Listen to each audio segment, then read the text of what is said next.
Hi అండి. ఈరోజు పిల్లల్ని తీసుకొని మంచిర్యాలకి వెళ్ళాము. ఫన్ ఫెస్ట్ గేమ్ మంచిర్యాలలో ఉంటుంది. పిల్లలు చాలా ఎంజాయ్ చేశారు ఈరోజు గేమ్ ఆడుతూ. కార్ డ్రైవింగ్, ఇంకా బైక్ డ్రైవింగ్, పిల్లలు చాలా గేమ్స్ ఉన్నాయి. చాలా ఎంజాయ్ చేశారు పిల్లలు. ఏరోప్లేన్లో కూర్చున్నారు, ఫ్లైట్లో మా పిల్లలు ఇద్దరు.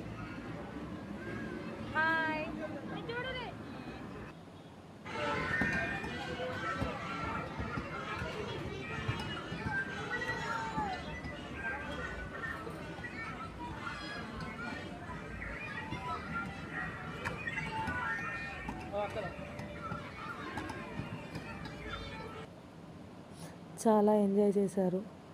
బైక్ మీద కూర్చున్నారు. దీంట్లో మా పెద్ద పాప కొంచెం భయపడ్డది, తర్వాత నార్మల్ అయిపోయింది.